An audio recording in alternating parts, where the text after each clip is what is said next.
Hello students, this is Ankush sir. Students, आपके last lecture में हम लोगों ने कंप्लीट करी आपकी एक्सरसाइज 2.1, जिसमें हम लोगों ने पढ़ा what is cartesian product of two sets. आज स्टार्ट करेंगे हम लोग next topic, what is relation between two sets. So student, start करेंगे with definition of relation. What is the relation? हम लोगों ने डेफिनेशन स्टार्ट करी। मैंने बोला let A and B are two sets. मेरे पास ए और बी दो नॉन एम्प्टी सेट्स हैं। देन रिलेशन को डिनोट करा जाएगा आर से। Then are is said to be a relation from A to B. Then R को बोल दिया जाएगा it is relation from A to B if R is subset of A cross B. अगर R A cross B का subset है, that is, इसको इस तरह से बोल दूँ, आर अगर ए क्रॉस बी का सबसेट, इट मीन आर एक रिलेशन है। सिर्फ ये नहीं बोलूँगा रिलेशन है, क्योंकि ए क्रॉस बी का subset. Then R is relation from A to B, A cross B के लिए from A to B. Suppose कर लीजिए R is subset of B cross A है ना। देन बोलूँगा आर क्योंकि subset of B cross A relation तो है, R is subset of B cross A के लिए मैं किस तरह से बोलूँगा, R is relation from B to A. ये है हमारे पास रिलेशन। फॉर एग्ज़ाम्पल देखिए, मैंने ए लिया, फिर सेट बी लिया।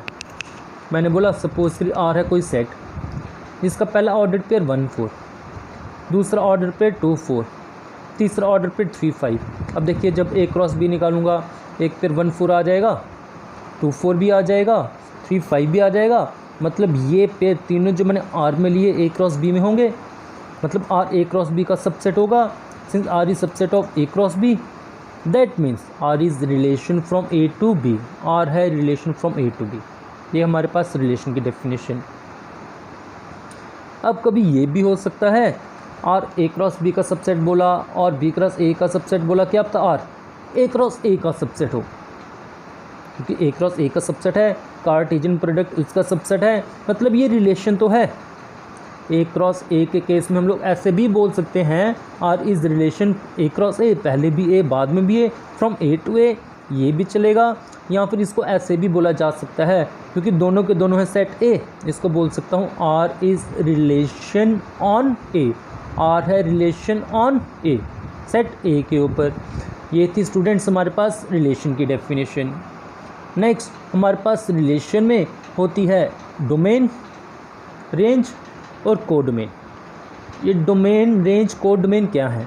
देखिए, मैंने रिलेशन आर निकाला। रिलेशन आर में ऑर्डर पेयर थे। जो ऑर्डर पेयर के पहले पहले एलिमेंट्स है ना, जो रिलेशन आर के ऑर्डर्ड पेयर, उन ऑर्डर्ड पेयर के पहले एलिमेंट्स का सेट, उसको क्या बोल दिया जाएगा? Domain of relation.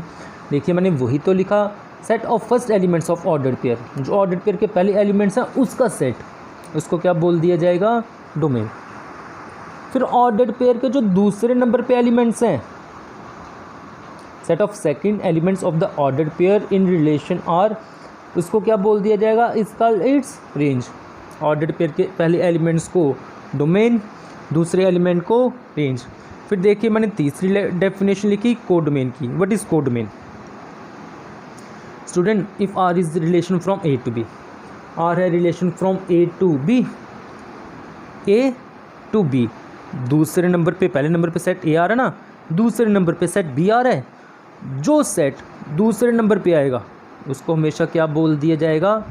को domain of relation R. So अगर आर है relation from A to B, so codomain क्या होगी? Set B. ये हम लोगों ने पढ़ ली definition. What is a relation, what is domain, what is range, what is codomain. अब इन डेफिनेशन, इसके बेसिस पे हम लोग स्टार्ट करेंगे आपकी एक्सरसाइज 2.1, जो है क्या? स्टूडेंट, क्वेश्चन नंबर फर्स्ट, उसकी स्टेटमेंट क्या है आप लोग बुक से देख सकते हैं।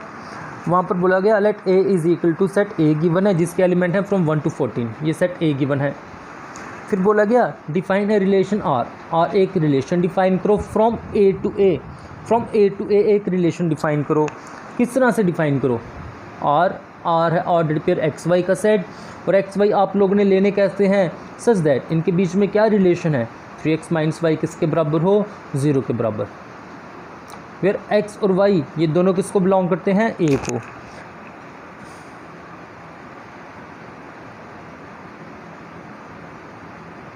हम लोगों को क्या करना बोला, write down its domain, codomain and range. Domain लिखिए, कोडोमेन लिखिए और रेंज लिखिए। अब देखिए हमें गिवन 3x माइनस वाई किसके बराबर 0। Students 3x minus y 0, it mean y किसके बराबर 3x। अब यहाँ से स्टार्ट करा, क्योंकि x और y दोनों a को बिलोंग करते हैं। x 1 भी हो सकता है, 1 से लेकर 14 तक कुछ भी हो सकता है। मैंने बोला अगर x होगा 1, y क्या होगा, x को 1 पुट करा, 3 इंटू 1 3, फिर x को 2 पुट करा, y क्या होगा 3 इंटू 2 6, सेम x को 3 पुट करा, x को 4 पुट करा, x को 5 पुट करा। पर स्टूडेंट्स जब x को 5 पुट करा ना, y क्या आ गया 3 इंटू 5 15, y की वैल्यू 15 आ गई। पर रिलेशन की डेफिनेशन में देखो क्या बोला गया, x और y स्टूडेंट्स दोनों a में होने चाहिए, पर y की वैल्यू 15 बचे, ये तो सेट a में है ही नहीं, it mean y set a को बिलोंग नहीं करेगा। सो रिलेशन R में कौन कौन से पेयर आ गए, ये पहले वाला पेयर x 1 था, y 3 आया 1 3, दूसरा x 2 पुट करा, y 6 आया 2 6, थर्ड x 3 पुट करा तो y उसके सामने 9 आ गया 3 9, नेक्स्ट x 4 पुट करा, y 12 आ गया 4 12, x 5 पुट करा, y 15, बट 15 ये तो a को बिलोंग कर रहा ही नहीं, ये नहीं ले सकते। सिमिलरली x 6 के लिए y 18 आएगा, सेट a को बिलोंग नहीं करेगा। सो बस रिलेशन R में ये 4 ऑर्डर्ड पेयर ही आएंगे। फिर डोमेन, डोमेन क्या है, ऑर्डर्ड पेयर के पहले एलिमेंट्स का सेट। ऑर्डर्ड पेयर के पहले एलिमेंट्स कौन से हैं, पहले का पहला एलिमेंट 1, दूसरे का पहला एलिमेंट 2, तीसरे का 3, चौथे का 4। सो डोमेन के आगे 1 2 3 4। रेंज, ऑर्डर्ड पेयर के दूसरे एलिमेंट, पहले ऑर्डर्ड पेयर का दूसरा एलिमेंट 3, दूसरे ऑर्डर्ड पेयर का दूसरा एलिमेंट 6, सेम इसका 9, इसका 12, ये क्या आ गया 3 6 9 12। और कोड डोमेन, कोड डोमेन क्या होती है, दूसरे नंबर वाला सेट। क्वेश्चन क्या बोला गया, R is relation from A to A, पहला सेट भी ए, दूसरा सेट भी ए, दूसरे नंबर पर सेट ए आ रहा है। सो कोड डोमेन क्या है, सेट ए। सेट ए हमें क्या गिवन फ्रॉम 1 to 14। ये था students question number 1। Next question number 2। Students question number 2 में क्या बोला गया, हमें बोला गया आर एक रिलेशन है। क्या रिलेशन है, set of x y such that, y हम लोग लेंगे कैसे, वाई क्या है x + 5 के बराबर, where x is a natural number less than 4, x एक नेचुरल नंबर है लेस देन 4। x और y दोनों बिलोंग करते हैं नेचुरल नंबर को। हमको इसकी डोमेन लिखनी, रेंज लिखनी। ये रिलेशन गिवन लिख के बताओ इसकी डोमेन, लिख के बताओ इसकी रेंज।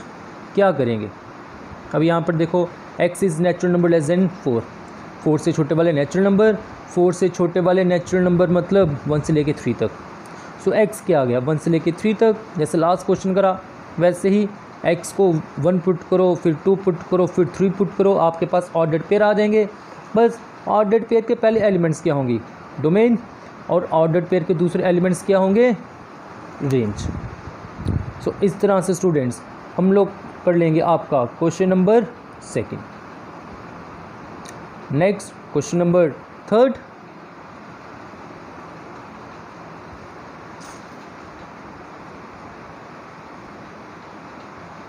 स्टूडेंट क्वेश्चन नंबर 3 क्या है, क्वेश्चन नंबर 3 में बोला गया, यहाँ पर बोला गया हमारे पास 2 सेट्स हैं, लेट A एंड B, ये 2 सेट्स गिवन हैं, और बोला गया R एक रिलेशन है, कौन सा, एक्स वाई का। एक्स वाई लेने कैसे, such that difference between x and y is odd, x और y के बीच में जो डिफरेंस है ना, वो डिफरेंस क्या है, odd number. x set A का एलिमेंट है, y सेट B का एलिमेंट है। यहाँ पर बोला गया इसकी रोस्टर फॉर्म लिख के बताओ, सिर्फ रोस्टर फॉर्म लिखने के लिए बोला गया। अब देखिए यहाँ पर ना मेरे को एक्स वाई की वैल्यू निकालनी है, और एक्स वाई निकालने कैसे हैं, किस तरह से निकालने हैं, सो दैट इनका डिफरेंस क्या हो, ऑड। देखो पहले मैं 1 से क्योंकि x सेट A का एलिमेंट है ना, मैं बोलता हूँ x अगर 1 हो, देखो 1 का डिफरेंस किस किस के साथ ऑड है, सेट B में 1 और 4, डिफरेंस -3, ऑड नंबर, सो 1 4। देखो रिलेशन R में पहला पेयर क्या आ गया 1 4, फिर 1 सेट A से 1, सेट B से 6, डिफरेंस -5, ऑड नंबर, दूसरा ऑर्डर पेयर क्या आ गया 1 6। फिर सेट ए से 1, सेट बी से 9, 1 - 9 -8, वो तो इवन नंबर है, ये आर में नहीं आएगा। फिर सेट ए से 2, सेट बी से 4, 2 - 4 -2 इवन नंबर नहीं, हमें ऑड नंबर चाहिए। फिर 2 और 6 का डिफरेंस -4, अगेन इवन नंबर, हमें डिफरेंस ऑड चाहिए। 2 और 9, इसका डिफरेंस -7, ये ऑड नंबर आ गया। नेक्स्ट फिर ये आ गया 2 9। Same 3 4 difference -1 odd number, 3 6 difference -3 odd number, 3 9 difference -6 even number नहीं, ये नहीं होगा। नेक्स्ट 5 4 डिफरेंस 1 ऑड नंबर, एक ये लिख देंगे। 5 6 डिफरेंस -1 ऑड नंबर, ये लिख देंगे। 5 9 डिफरेंस -4, ये इवन नंबर, ये नहीं लिखा जाएगा। सो रिलेशन आर हम लोगों ने वो पेयर्स देख लिए जिनका डिफरेंस क्या है, ऑड नंबर। ये था question number 13, sorry question number 3। Next students हम लोगों को given question number 4। Question number 4 यहाँ पे बोला गया एक हमें गिवन है रिलेशन, जो हमको डायग्राम, ये जो डायग्राम है ना, ये बुक में गिवन है रिलेशन, उसको इस डायग्राम इससे रिप्रेजेंट कर दिया गया। ये डायग्राम रिलेशन को बता रही है आर को। इस डायग्राम, इसकी हेल्प से आप लोग क्या करिए, रिलेशन आर उसकी सेट बिल्डर फॉर्म लिख दीजिए, रोस्टर फॉर्म लिख दीजिए, डोमेन लिख दो, रेंज लिख दो। फर्स्ट पार्ट आर, इसकी क्या लिख दो, सेट बिल्डर फॉर्म। अब सेट बिल्डर फॉर्म के लिए देखो, रिलेशन आर ऑर्डर्ड पेयर का सेट है ना, आर मैंने किसका सेट लिखा, एक्स वाई का, सच दैट एक्स और वाई के बीच में कोई रिलेशन होगा। क्या रिलेशन होगा देखते हैं यहाँ पे डायग्राम से।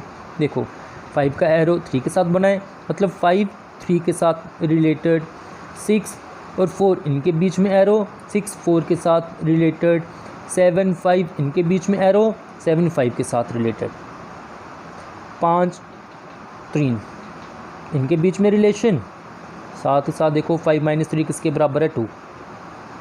6 का रिलेशन 4 के साथ, 6 - 4 क्या है, 2। 7 का रिलेशन 5 के साथ, 7 - 5 क्या आ गया, 2। मतलब इस केस में पहला एलिमेंट दूसरा एलिमेंट जो आपस में रिलेशन बना रहे हैं, जब माइनस करो आंसर क्या आ रहा है, 2। इट मीन इसको मैं किस तरह से लिख दूंगा, आर सेट है ऑर्डर्ड पेयर एक्स वाई का, सच दैट इन दोनों को माइनस करने पे आंसर क्या आ रहा है, 2।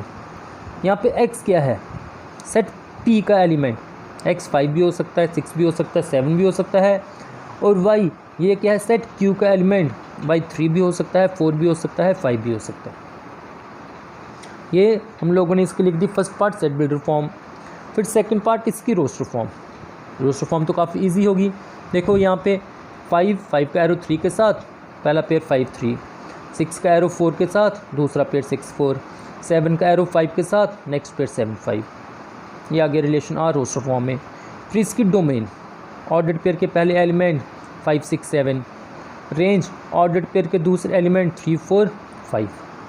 तो इस तरह से हम लोगों ने इसकी set builder form, roster form, domain और रेंज ये लिख दिए, और इस तरह से क्वेश्चन नंबर 4 ये complete. Next question number 5 onward students हम लोग कल के लेक्चर में करेंगे, और कल आपकी एक्सरसाइज 2.2 वो कंप्लीट कर देंगे। तो स्टूडेंट्स आज का लेक्चर हम लोग यहीं पे कंप्लीट करेंगे। Thank you.